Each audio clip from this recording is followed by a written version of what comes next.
Friends, Janakamma గారు మనకి భౌతికంగా దూరమయ్యారు. కానీ ఆవిడ పాటలు ఎప్పుడు మనల్ని ఆవిడ మన కళ్ళ ముందే ఉన్నట్టుగా మనకనిపిస్తాయి. భౌతికంగా దూరమైనప్పటికీ కూడా జానకమ్మ గారు తన జీవితంలో చాలా ఒడిదుడుకులు ఫేస్ చేశారు. ముఖ్యంగా చెప్పాలి అంటే పాటల విషయంలో గానీ, లేకపోతే సినిమా రంగానికి సంబంధించి కానీ ఆవిడకి ఎటువంటివి లేవు. అంటే బాధలు లేవు. కానీ ఆవిడ నిజ జీవితంలో అంటే ఆవిడ పర్సనల్ లైఫ్‌లో మాత్రం చాలా బాధలు ఎదుర్కొన్నారు. ఎందుకనంటే జానకమ్మ గారికి ఏకైక కొడుకు మురళీకృష్ణ గారు ఈ సంవత్సరం జనవరిలోనే చనిపోయారు.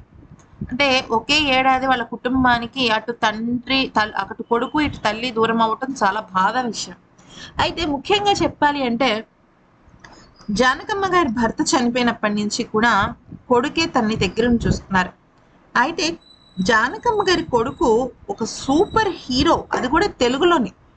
అయితే కె విశ్వనాథ్ గారు డైరెక్ట్ చేసిన శృతిలయల సినిమా చాలా మందికి తెలిసే ఉంటుంది. ముఖ్యంగా 90s కిడ్స్‌కి గానీ, 80s జనరేషన్ వాళ్ళకి కానీ తెలిసే ఉంటుంది. దానిలో రాజశేఖర్ అలాగే నరేష్‌తో పాటుగా మూడో అబ్బాయిగా జానకమ్మ గారి కొడుకు మురళీకృష్ణ నటించారు. అంతేకాకుండా వినాయకుడు సినిమా ఉంది కదా! కృష్ణుడు యాక్టర్ కృష్ణుడు నటించారు. ఆ సినిమాలో కూడా ఆయన నటించారు. ఆయన నటనలో చాలా మంచి నటుడు. మలయాళంలో ఆయన రచయిత అంటే కథను అందించారు. అలాగే ఆయన యాక్టర్‌గా కూడా చాలా గొప్ప గొప్ప సినిమాలు నటించారు. ఆ తర్వాత ఆయన అంటే జానకమ్మ గారి కొడుకు మురళీకృష్ణ గొప్ప డాన్సర్. అంటే భరతనాట్యం డాన్సర్ అన్నమాట. భరతనాట్యంలో ఆయనకొచ్చిన పేరు అంతా ఇంత కాదు. ఎంతో మంది స్టూడెంట్స్‌ని ఆయన తయారు చేశారు. జానకమ్మ గారు పాటల్లో గొప్పవారైతే ఆవిడ కుమారుడు గాత్రంలో చాలా గొప్పవాడనమాట. ఇప్పుడు మీరు చూస్తున్న ఈ అమ్మాయి ఎవరు అంటే జానకమ్మ గారి రెండో మనవరాలు అప్సర. అయితే జానకమ్మ గారి కొడుకు మురళీకృష్ణ ఉమా అనే ఆవిడను ప్రేమించి పెళ్లి చేసుకున్నారు. అయితే ఇద్దరు ఆడపిల్లలు వీళ్ళకి. కానీ మొదటి ఆడపిల్ల అంటే జానకమ్మ గారి మొదటి మనవరాలు 2 ఏళ్ల క్రిందటే చనిపోయింది.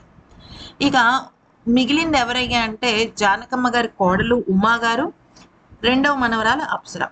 అయితే ఉమా గారు, మురళీకృష్ణ గారు కొన్నేళ్ల క్రిందటే విడిపోయారు. వాళ్ళకి అంతగా వాళ్ళ మధ్య సఖ్యత లేకపోవటం వల్ల.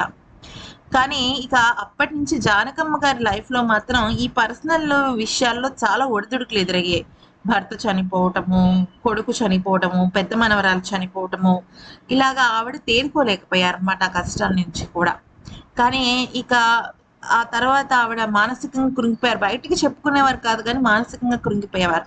ఇక ఇప్పుడు రెండో మనవరాలు అప్సరా గారు ఉన్నారు కదా! ఆవిడే అంటే కొడుకు రెండో కూతురు అప్సరానే మొత్తం ఇప్పుడు జానకమ్మ గారి హెల్త్ గురించి కానీ, ఆవిడ పర్సనల్ విషయాలు, ఆవిడ గురించి టేక్ కేర్ చేయడం, ఇవన్నీ చేస్తూ ఉంటారనమాట.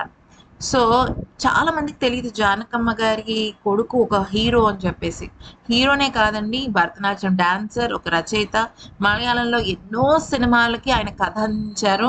అవి సూపర్ హిట్ కూడా అయ్యాయన్నమాట.